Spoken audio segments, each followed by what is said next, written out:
ಸ್ನೇಹಿತರೆ, ಮೆಟ್ಟಿಲುಗಳ ಲಾಭ ನಷ್ಟ ಲೆಕ್ಕಾಚಾರವನ್ನ ನೋಡೋಣ.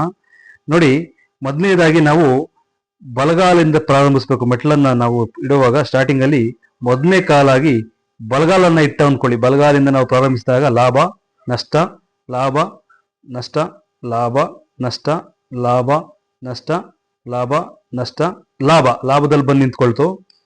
ಲಾಭದಲ್ಲಿ ಬಂದು ನಿಂತಿದೆ. ಲ್ಯಾಂಡಿಂಗ್ ಏನಿದೆಯಲ್ಲ ಅದು ಲಾಭದಲ್ಲಿ ಬಂದು ನಿಂತಿದೆ. ಅದೇ ರೀತಿ ಇಲ್ಲಿಂದ ಮುಂದೆ ನಾವು ನೆಕ್ಸ್ಟ್ ಎಡಗಾಲಿಂದ ಪ್ರಾರಂಭಿಸೋಣ. ನಷ್ಟದಿಂದ ಪ್ರಾರಂಭಿಸೋಣ. ನಷ್ಟ, ಲಾಭ ನಷ್ಟ, ಲಾಭ ನಷ್ಟ, ಲಾಭ ನಷ್ಟ, ಲಾಭ ನಷ್ಟ, ಲಾಭ. ಲಾಭದಲ್ಲಿ ಬಂದು ಮೇಲೆ ನಿಲ್ತು. ಹಾಗಾಗಿ ನಾವು ಲಾಭ ನಷ್ಟ ಅಂತ ಬೇಕಾದ್ರೂ ಲೆಕ್ಕ ಮಾಡ್ತಾ ಬಂದು ಅದು ಲಾಭದಲ್ಲಿ ಬಂದು ನಿಲ್ಲೋ ತರ ಲೆಕ್ಕಾಚಾರ ಮಾಡಬೇಕು. ಹಾಗೆ 1, 2 ಅಂತ ಲೆಕ್ಕ ಮಾಡಿದಾಗ ಬೆಸ್ ಸಂಖ್ಯೆ ಅಥವಾ ಸಮಸಂಖ್ಯೆ ಅಂತ ಲೆಕ್ಕಾಚಾರ ಮಾಡಿದಾಗ ಬೆಸ್ ಸಂಖ್ಯೆಯಲ್ಲಿ ಬಂದು ಮೇಲೆ ಹೆಡ್ನಿಂಗ್ ಆಗೋ ರೀತಿ ಮೆಟ್ಟಿಲುಗಳನ್ನ ಒಂದು ಮನೆಗೆ ನಾವು ನಿರ್ಮಿಸ್ಕೋಬೇಕಾಗ್ತದೆ. ಹಾಗಾದಾಗ ಮಾತ್ರ ಆ ಮೆಟ್ಟಿಲುಗಳು ಮನೆಗೆ ಶುಭಕರವಾದಂತ ಫಲಿತಾಂಶಗಳನ್ನ ನೀಡ್ತವೆ. ನಮಸ್ಕಾರ ಸ್ನೇಹಿತರೆ.